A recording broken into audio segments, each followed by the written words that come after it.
त्या रात्री तिने मला खोलीत नेले आणि तेवढ्यात लाईट गेली. ती घाबरून अचानक माझ्या मिठीत आली आणि आम्ही बेडवर झोपले. मग माझ्या नागाने डोके बाहेर काढले आणि पुढे, नमस्कार मित्रांनो, माझे नाव सुमित आहे. मी वयाने तसा 22 वर्षाचा आहे. मी जी तुम्हाला गोष्ट सांगणार आहे ती काही वर्ष आधीची आहे. त्यावेळी मी मुंबईला राहत होतो.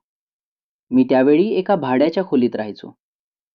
मुंबईला मी एका कंपनीत काम करायचो. त्या कंपनीत मला फक्त 15,000 इतका पगार होता. मी रोज सकाळी 7 वाजता खोलीवरून निघायचो आणि रात्रीचे 8 वाजता पुन्हा मी रूमवर यायचो. मला कंपनीत जायला आणि यायलाच 4 तास लागत होते. त्यामुळे मी खूप कंटाळलो होतो. पण त्या कंपनीत माझा एक स्वानंद नावाचा चांगला मित्र होता. आमची ओळख त्यावेळी त्या कंपनीत झाली होती. स्वानंद शांत मुलगा होता आणि तो सुद्धा माझ्याच वयाचा होता. त्यामुळे आमच्यात मग एकदम खास मैत्री झाली. त्या कंपनीत खूप जडजड काम आम्हाला करायला लागत होते आणि त्यामुळे आम्ही खूप थकून जायचो.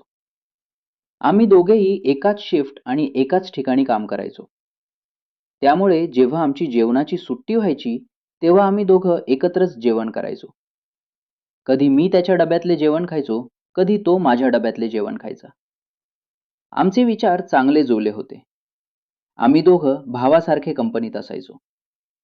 काही वेळा साहेब सुद्धा आम्हाला बोलायचा की तुम्ही दोघं भाऊ आहात का? एवढे आम्ही एकमेकांसोबत असायचो. एकदा आम्ही जेवत असताना मी त्याच्या डब्यातली भाजी खायला घेतली आणि ती खूपच मस्त झाली होती. मग मी त्याला विचारले की ही भाजी कोणी बनवली? त्यावेळी तो मला म्हणाला की मला एक बहीण आहे. ती माझ्यापेक्षा 1 वर्ष लहान आहे. तिनेच ही भाजी बनवली. तेव्हा मला समजले की त्याला एक बहीण सुद्धा आहे. त्याच्या घरात त्याची आई आणि बहीण दोघेच असायचे. आता एक दिवशी मी कंपनीत खूप लेट आलो. त्यामुळे मला साहेब खूप ओरडले. पण मी तरी काय करू? कारण माझी खोली कंपनीपेक्षा खूपच लांब होती. त्यावेळी स्वानंद मला म्हणाला, सुमित, तुला खोलीवरून यायला खूप वेळ लागतो. त्यामुळे तू आमच्या खोली राहू शकतो. कारण इकडून तुला यायला खूप जवळ पडेल. आणि आपण दोघे सोबतच येऊ. आता हे मला तर पटले होते. पण असे मित्राच्या घरी राहणे योग्य वाटत नव्हते. म्हणून मी पहिला त्याला नकार दिला. पण मग त्याने मला खूप आग्रह केला. त्यामुळे मी त्याच्या घरी राहण्यासाठी तयार झालो. आता त्याच्या घरी त्याची आई आणि त्याची बहीण दोघेच असायचे. त्याने माझ्यासाठी घरातच एक रूम जी रिकामी होती ती मला राहायला दिली. आता तिथेच मग मी राहायला लागलो. मग त्याने माझी त्याच्या आई आणि बहिणीजवळ ओळख करवून दिली. त्याची बहीण दिसायला खूपच सुंदर होती. एखादी अप्सरासारखी, गोरीपान चेहऱ्याची आणि स्वभावाने खूप शांत होती. आता एकाच घरात राहत असल्यामुळे आमच्यात सुद्धा मैत्री झाली. सुरुवातीला आम्ही दोघे फक्त एकमेकांना नजरेने इशारा करायचो. पण नंतर आम्ही समोरासमोर बोलायला लागलो होतो. आणि ही गोष्ट स्वानंद याला सुद्धा माहीत होती.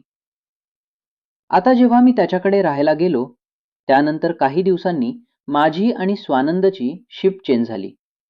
मी सकाळी कंपनीत जायचो आणि संध्याकाळी घरी यायचो. आणि स्वानंद रात्री जायचा आणि सकाळी घरी यायचा. आता मी रोज संध्याकाळी घरी आल्यावर घरात स्वानंद नसायचा. फक्त त्याची बहीण म्हणजेच सोनू घरात असायची. तिची आई थोडी आजारी असल्यामुळे ती बेडवरच झोपून असायची. आता आम्ही दोघे रात्रभर एकत्र असल्यामुळे आम्ही मैत्री खूपच घट्ट झाली होती. तिने माझा मोबाईल नंबर, इंस्टाग्राम आयडी सर्व घेतले होते. तसंही आता हळूहळू आमची मैत्री प्रेमात बदलली होती. मला सोनू खूप आवडायची आणि तिला सुद्धा मी खूप आवडायचो. आता जेव्हा मी रात्री घरी यायचो तेव्हा सर्वात आधी मी सोनू जवळ जायचो. सोनू सुद्धा मला बघताच माझ्या जवळ यायची. मग हळूच किचन रूम मध्ये घेऊन जायची आणि हळूच मिठी मारायची.